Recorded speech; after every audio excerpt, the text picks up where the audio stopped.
बच्ची का medical certificate दिखाया गया जिसपे जो चोट लगने से उसके ऊपर लिखा हुआ है कि उसमें हिस्ट्री है फॉल की, कुछ सीढ़ियां उतरते हुए वो गिरी। पुलिस की मुद्दत में मैं पर्चा देने को तैयार हूँ। विक्टिम कहाँ से लाऊं, किसका रेप हुआ, क्या बताएं। अभी तक हम ये वेट कर रहे हैं कि कोई जो विक्टिम है, मुतासरा लड़की है या उसका खानदान, को पुलिस से कांटेक्ट कर ले, जो कि अभी तक हमारे सामने नहीं आई।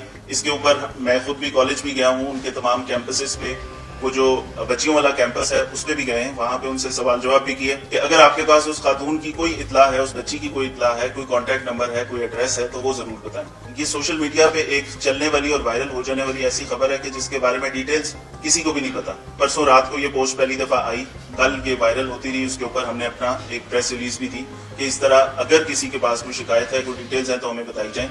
लेकिन अभी तक आज भी हम अपने इसी मौके पे खड़े हैं और ये बिल्कुल एक ओपन बात है कि इसमें पुलिस का किसी भी किस्म का हमारी तरफ से डिले नहीं। अगर आप समझते हैं किसी को कोई क्रेडिबल इन्फॉर्मेशन है उस फैमिली के बारे में, फौरन बताएं, फौरी FIR दर्ज करेंगे और कम से कम टाइम के अंदर उसको मुलजिम को हिरासत में लेके उसको उसके मंतकी इंजाम तक भी इंशाल्लाह पहुंचाएंगे। एग्जैक्ट इन्फॉर्मेशन किसी के पास भी नहीं है इस बारे में कि लड़की का नाम क्या है, गार्ड कौन था, कितने गार्ड थे, एक से ज्यादा वहां पे एम्प्लॉइज हैं, वो चीज किसी को भी नहीं पता।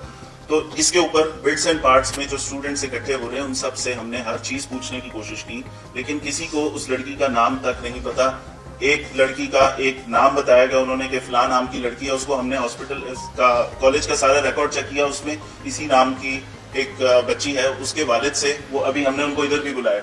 उन्होंने कहा कि 8-10 दिन पहले हमारी बच्ची गिरी थी जिसका ये सारी रिपोर्ट्स हैं, हमें आप तंग क्यों कर रहे हैं बार बार। उस बच्ची का मेडिकल सर्टिफिकेट दिखाया गया जिसपे जो चोट लगने से उसके ऊपर लिखा हुआ है कि उसमें हिस्ट्री है फॉल की, कुछ सीढ़ियां उतरते हुए वो गिरी। उसकी MLC नहीं बनी, प्राइवेट हॉस्पिटल का उसके अंदर रिकॉर्ड है। गार्ड को हमने बुलाया, गार्ड का पता किया, वो अपने गांव था, उससे बताया कि वो आके शामिल तफ्तीश हो। उसको हम सरगोदा से लेके आए, उसे सवाल जवाब के लिए हमने अपने पास रखा है।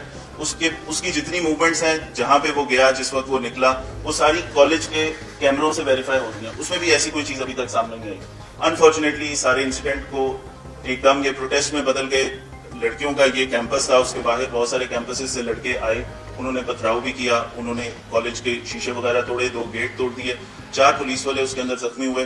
फिर कुछ ऐसी वीडियोस भी आई जिसके अंदर जो सिक्योरिटी गार्ड्स हैं वो बच्चों को वहां से मुंतशिर करने के लिए उन्होंने शायद उनके साथ कुछ मारपीट की। मिनिस्टर एजुकेशन वहां पे आए मौके पे, उन्होंने स्टूडेंट से भी बात की, उनको तसल्ली भी दी और उनसे इन्फॉर्मेशन लेने की कोशिश भी की। उनके मुताबिक भी किसी को इस बारे में ना लड़की का नाम पता है, ना किसी को इस बारे में कोई डिटेल, कोई फोन नंबर, कोई चीज पता है। लीगल हमें रिक्वायरमेंट है कि अगर आप रेप का पर्चा दे रहे हैं तो उसमें विक्टिम कहाँ है। ठीक है, मेरे पास विक्टिम आप अभी बताएं, कोई क्रेडिबल इन्फॉर्मेशन दे, मैं अभी पर्चा देने को तैयार हूँ।